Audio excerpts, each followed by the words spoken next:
Aujourd'hui, c'est un métier impossible, c'est un piège.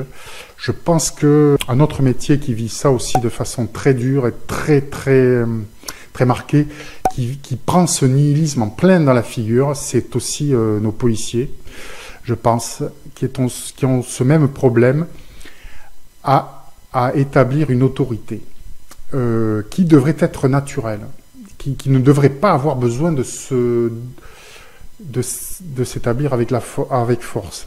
Alors c'est vrai que je suis l'un des premiers à rouspéter quand l'autorité est imposée avec force, alors qu'il y a des moments où véritablement on pourrait s'en passer.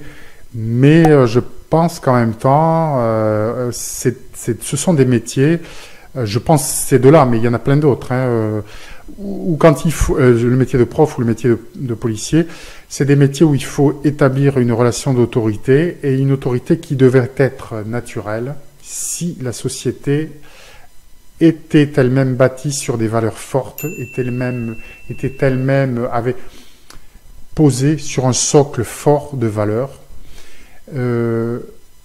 Or, comme ce n'est pas le cas, aujourd'hui, on a ces métiers-là qui sont devenus des métiers impossibles parce que on n'a plus ce socle-là pour y bâtir l'autorité. Ce qui confère l'autorité dans ces métiers-là, dans le métier de prof, je vais rester sur le métier de prof, c'est le savoir. Et quand on dit savoir, c'est la mémoire. Et c'est pour ça aussi que les adultes, d'une façon générale, dans nos sociétés, ne parviennent plus à établir cette relation d'autorité. L'autorité, c'est pas un gros mot, l'autorité. L'autorité, c'est quelque chose de positif. C'est quelque chose qui permet de construire dans une société. À partir du moment où vous récusez cette autorité-là, où vous lui interdisez de s'exprimer, vous avez une société qui se casse la figure. Et cette autorité, elle est basée sur l'autorité du savoir. Le savoir en lui-même fait autorité. Bon, et le savoir, c'est la mémoire. Et la mémoire, pour s'acquérir, ça demande une expérience de vie. C'est l'expérience de vie qui donne l'autorité. Or, aujourd'hui, avec cette science, à quoi assistons-nous? Eh bien, avec une autorité qui n'est plus établie grâce à une expérience de vie, mais qui est établie avec force de diplôme. C'est-à-dire qu'aujourd'hui, il suffit d'avoir fait 3-4 ans, même plus, on s'en fout. Hein. Vous avez fait 5 ans dans une université, 4 ans dans une université, vous savez quasiment tout, hein, je vous le dis. Les gens qui arrivent avec des thèses, qui nous expliquent, qui en savent plus long que des gens qui sortent avec des maîtrises dans les universités, c'est faux. Ce sont des gens qui sont devenus plus pointus dans un domaine, mais qui n'en savent pas plus long que les autres. Quand vous avez fait 4 ans d'université, qui en savent même moins. Je peux vous assurer qu'en prépa CAPES, on a des gens qui arrivent avec des thèses et qui sont des gens qui rament beaucoup plus que les autres, qui sortent avec des simples licences, parce qu'ils ont ils sont devenus très pointus dans un domaine, certes, mais c'est des gens qui ont oublié beaucoup de choses de leur culture générale en sciences. Alors, ce qui se passe aujourd'hui, c'est qu'on a des jeunes qui sortent des universités avec 4 ans d'études et qui pensent tout savoir sur la vie, quoi. Et moi, j'assiste ça même sur ma chaîne à moi, avec des gamins de 15 ans. Je le sais qu'ils ont 15 ans parce qu'ils le disent, hein, ils en font même une gloire, et qui pensent en savoir plus long que moi sur la vie parce que ils pensent savoir que la Terre est sphérique. Par exemple, ils ont appris ça au collège, et ils récitent ça comme des perroquets. Et donc, ils en sauraient plus long que moi sur la vie en général. Parce que ils pensent en savoir plus long que moi en sciences. Voilà en quoi la science participe à ce devoir de non-mémoire, à cet oubli de ce qui nous sommes, et à récuser l'autorité aussi, à récuser l'autorité des adultes, et à récuser cette force que l'on donnait, cette autorité que l'on donnait dans le passé à l'expérience de vie. Et aujourd'hui, elle est remplacée par ce qui a été imposé, il faut le dire, par nos politiques, encore une fois, hein, que je dénonce là-dessus aussi. cette force qui a été donnée aux mathématiques et aux sciences en général. Et bon, voilà. Que je vois d'ailleurs combattre par mes amis planétariens, parfois de façon assez gauche, c'est dommage.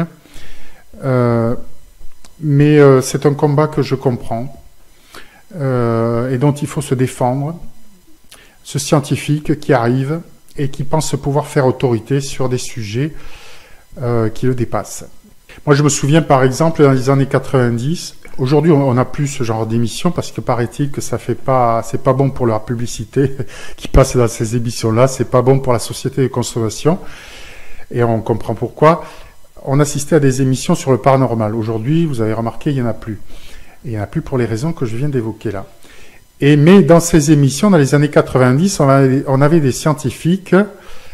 Bon, on va pas non plus leur récuser le droit à la parole, c'est pas ça. Il faut pas non plus tomber dans l'excès inverse. Mais on assistait avec ces gens qui venaient se poser dans l'émission comme étant des gens de référence. La référence. Et à chaque fois que prenaient la parole les gens qui avaient des choses différentes à dire, on avait ces scientifiques qui donnaient leur avis, comme si c'était quelque chose qui comptait. Et la télévision, en ce sens, évidemment, et c'était fait pour ça, a pris part de façon très active à établir ce nihilisme dans la société. Et ce combat contre des valeurs plus nobles que la science. Parce qu'il y a des valeurs bien plus nobles que la science. Les valeurs que défend la science,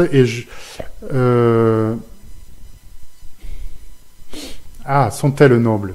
Ça fera l'objet d'une autre... En quoi sont-elles nobles? Ça fera l'objet d'une autre vidéo. Parce que là, ça ferait beaucoup.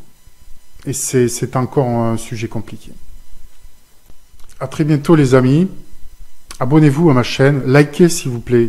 Likez s'il vous plaît. C'est du travail de faire ces vidéos, je le fais avec plaisir, mais vous savez que j'aime ça. Voilà. Abonnez-vous à ma chaîne et puis, s'il vous plaît, il y a des sujets que sur ma chaîne, je souhaite aborder tous les sujets, y compris ces sujets-là de mémoire, qui sont des sujets aujourd'hui, qui sont des sujets difficiles, qui ont été rendus difficiles. Et je ne comprends pas très bien les planétariens qui ne veulent pas entendre parler de ces sujets, des sujets civilisationnels, notre civilisation, notre culture. Pourquoi, planétariens, vous ne voulez pas entendre parler de ces sujets-là? Ce sont des sujets qui sont fondamentaux et qui participent de la même logique que la Terre sphérique. Je vous dis à bientôt les amis. Bye.